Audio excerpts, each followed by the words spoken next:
Welcome into another episode of Tailgate Talk SEC. I am Will Thomas, and we've got our first playoff preview episode today. Now, for Oklahoma, Alabama, and A&M Miami, I'll just split those up into different videos.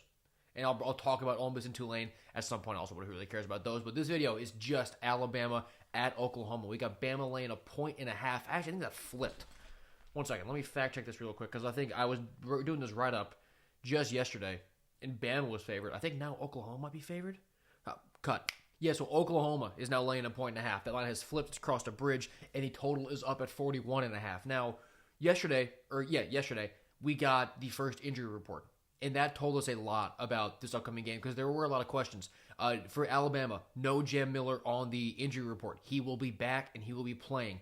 Josh Cuevas is questionable, but then later last night, Kalen DeBoer came out that he expects Josh Cuevas to be back. He was their third down safety valve really all season. He had a massive day against Oklahoma in their first matchup. And LT Overton is still out for Bama with his medical issues. For Oklahoma, really just one big name. R. Mason Thomas is off the injury report, and he is also good to go. So both teams are getting stronger.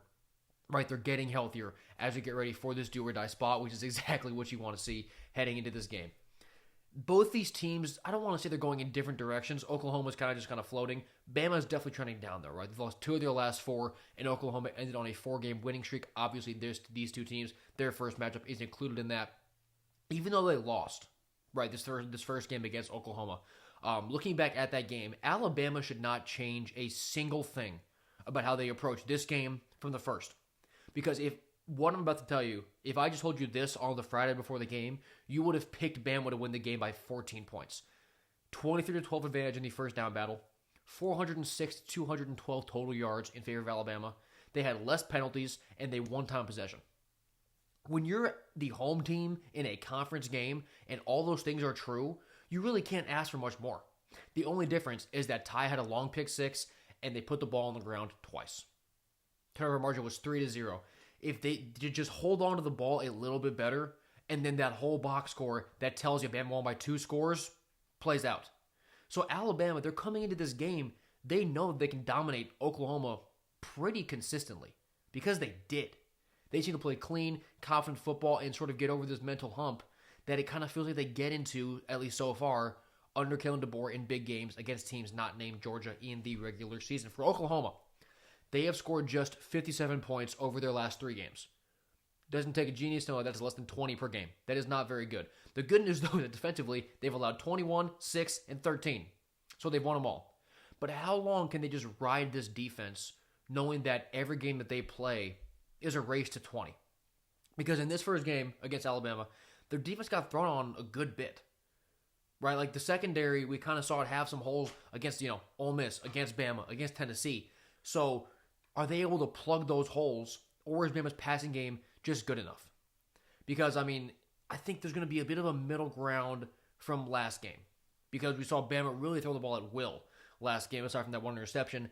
I don't think Oklahoma can just turn it around and force Bama to run the ball, which we know they don't want to do. But I think we get a bit of a middle ground to where there's less explosives for Alabama, maybe less consistency, but I do also expect Bama to take care of the ball better. So we'll see what goes. So, offensively, for Oklahoma, where do you turn? Because they've only broken 30 points against one power opponent all year. And it was Tennessee, whose defense isn't really a power 4 defense. So can they really win a playoff game just living off of Isaiah Satania breaking an explosive? Or Deion Burks making the safety miss? Because that's really how they've been playing games.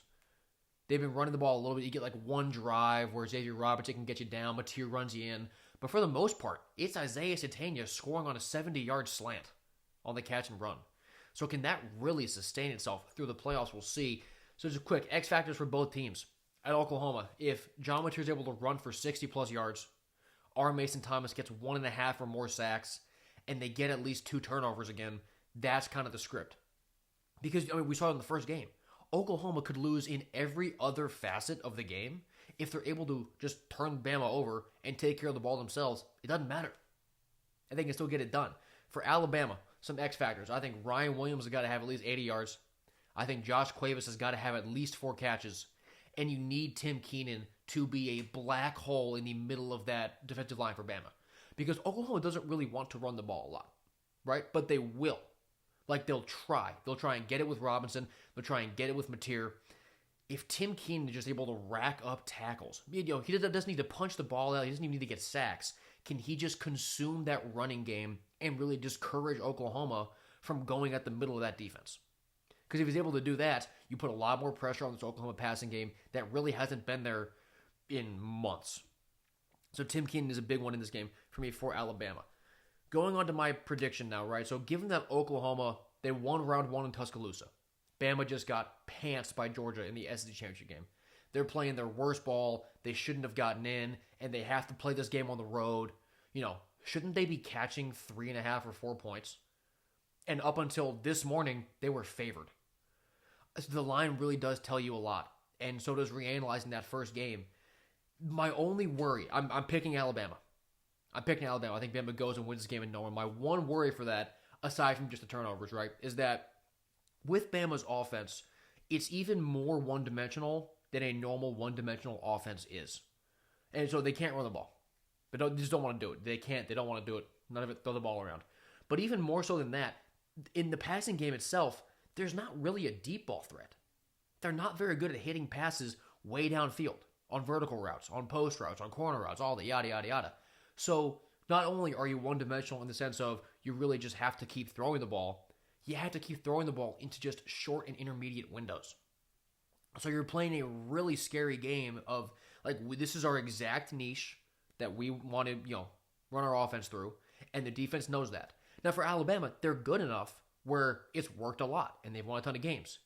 It didn't work the first time against Oklahoma. It didn't work most recently against Georgia. So if teams are able to start figuring that out, Bama gets into a lot of trouble. Now, getting Josh Cuevas back helps. Having Jam Miller back to be a bit more of a running threat helps. Also, just for Jam, he's a way better receiver out of the backfield than Daniel Hill has been. So that just adds another element. So I'm worried about the potential of Bama's offense being so, relying on one thing. That'll be more of a problem when they play Indiana, because I do like them to take down Oklahoma this week in Norman. I've been an Oklahoma guy all year. I had him going to the playoff. I love Mateer. And now I'm going to kind of get off the train. Right? They sort of got to where I thought they were going to get to. But give me Alabama to take down Oklahoma and advance to the second round of the college football playoff. I'll be coming at you guys later today with a preview for Texas A&M and Miami, if that's the game that more tickles your fancy. And I'll talk about the other 2 playoff games a little bit in that video as well. But thank you for watching this preview on Tailgate Talk SEC. I am Will Thomas, and I will see you next time.